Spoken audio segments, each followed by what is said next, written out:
Cut off from the mainland, musicians here need to find ways to work the isolation to their advantage. With the help of today's technology, a few instruments and a lot of self-discipline, individuals can generate loads of music in the comfort of their own homes.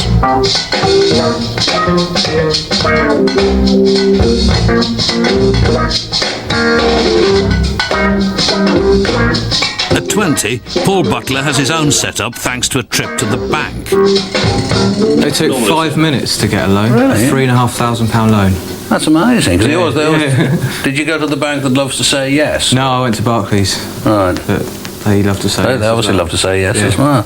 Because, I mean, you always assume that if somebody goes in, you know, with like a lot of hair and stuff and your age, they're going to say, no chance. But looking around under the desk for the alarm, kind of like, have this man seen from the premises. I went up to London the next day and bought £3,500 worth of equipment. Paul eats, sleeps and creates his rich polyrhythms in his tiny shed in the fields and has been involved with 5 albums on the Holistic label.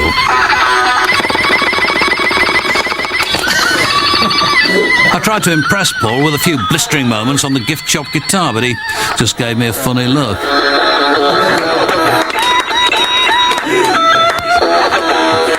Shut up.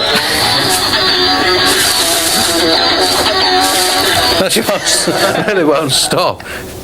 Is this decoration here, or is this to hide a damp patch? No, that's sort of soundproofing, is it? My very weak effort at a bit of high frequency dampening. For the, I see, but if it works though. Yeah, I like it out there anyway. It's always been there.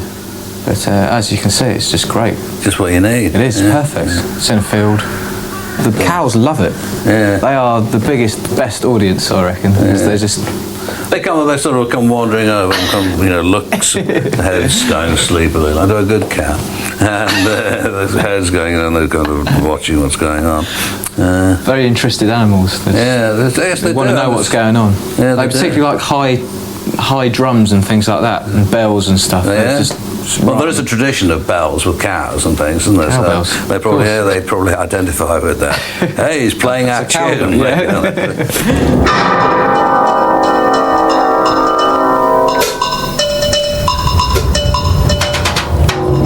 There's always lots of people here. I mean, the population of the island is about 120,000. I'd imagine about 100,000 of them are over 50. Is that right? Well, some of our best people are over 50, but I know what you mean.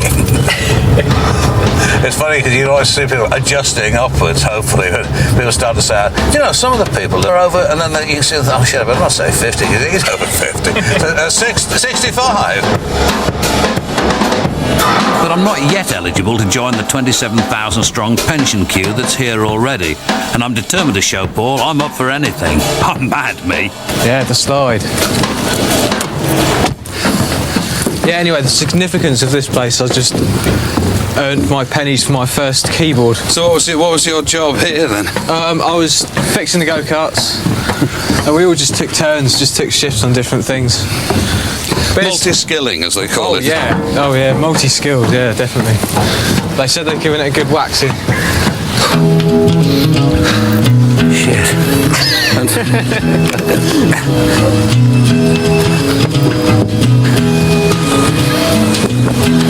Oh, no. What a failure.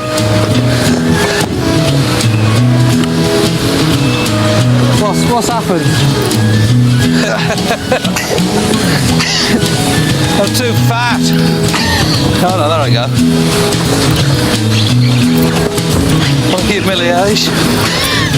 Oh. I say it goes a lot faster in the summer. Well, that is really embarrassing. My ass is too big. Spreads out over the sides.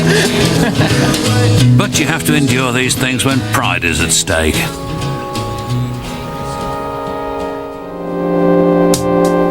On the far west of the island is the Golden Hill Fort, the Isle of Wight's largest venue. Stuck in the middle of nowhere, it's one of the few places that plays music after 11 p.m. Here, Max Brennan is playing his first solo live gig.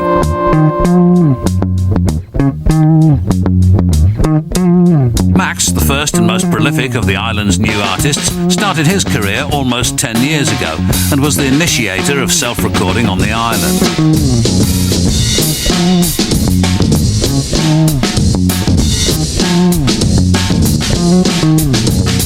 So what are you working on at the moment then?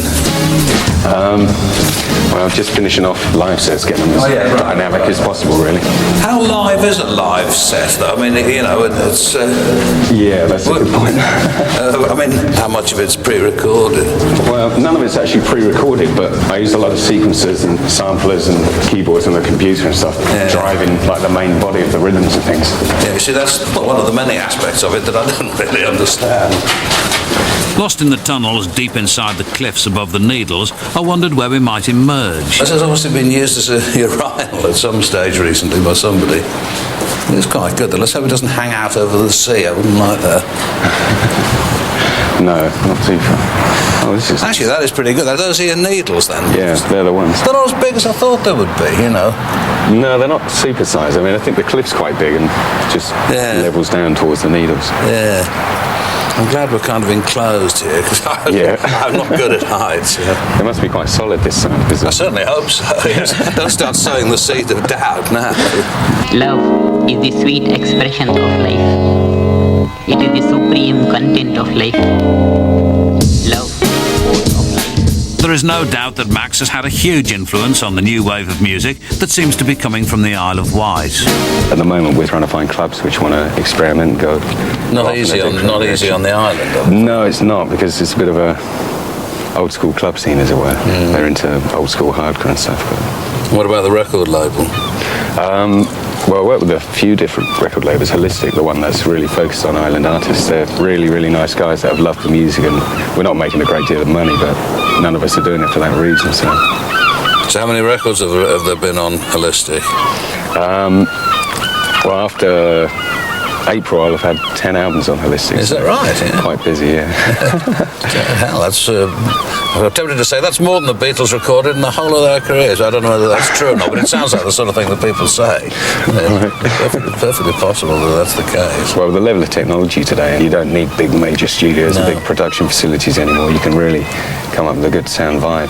Well, that's what I mean. That's what I like. I mean, I like the fact that people just do stuff in their own bedrooms. They can do the whole process. You know, they don't rely on the music industry or the record industry at any stage of it. Well, I'm all for that. Every man his own record company, and woman too, if it comes to that. This is the way it seems to work here. Surrounded by sea, the island's musicians have to find every possible way to survive in this isolated environment. Though a passing tourist might not notice, behind the privacy of front doors, there is a frenzy of activity. In Cowes, the distribution company, Shady Acorns, sells records worldwide. From this tiny headquarters, joint managing directors Mark and Josh make and distribute music. It might not look like much, but come on. I mean, how did Richard Branson's Virgin Empire get started? No, I don't know either. It's a small room, there's a lot of records in it.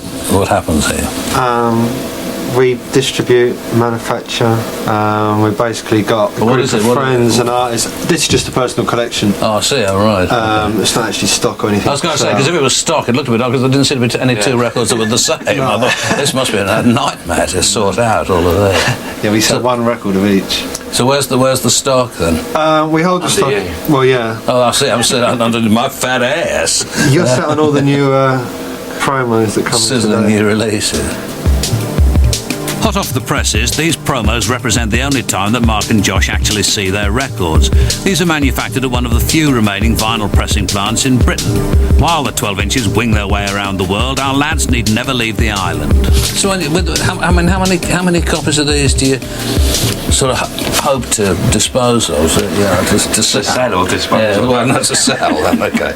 Minimum 2,000, and that would cover the costs and stuff. Maximum 3, 4, 5. It's depends what kind of release it is. I mean, some have done 5, some have done 700. Yeah. Well, I used to have a record label millions of years ago, and we'd have been jolly proud if they'd sold 1,000, some of them. Yeah. And they're all collector's items now. That's what really pisses you off. It makes you wish that you'd kept a few boxes under your bed. You know, just let them go a few at a time. These two run their impressive global business with a computer, a couple of decks, a kettle, a fax and a phone.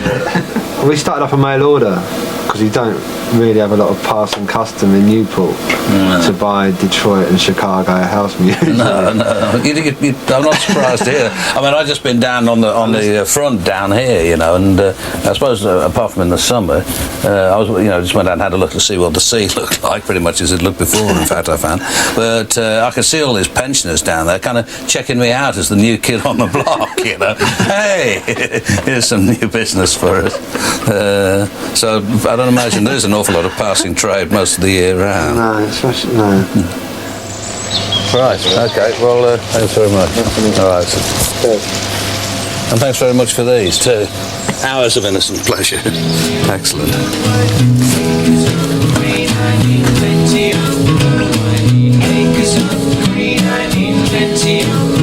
Taking the sounds of the Isle of Wight back to the mainland with me, it was about time this piece of passing trade went home. With such an underground and frustrated music scene, it's hard to imagine another festival. But if there is one, I might be back. If the woman who took my socks wants to get in touch.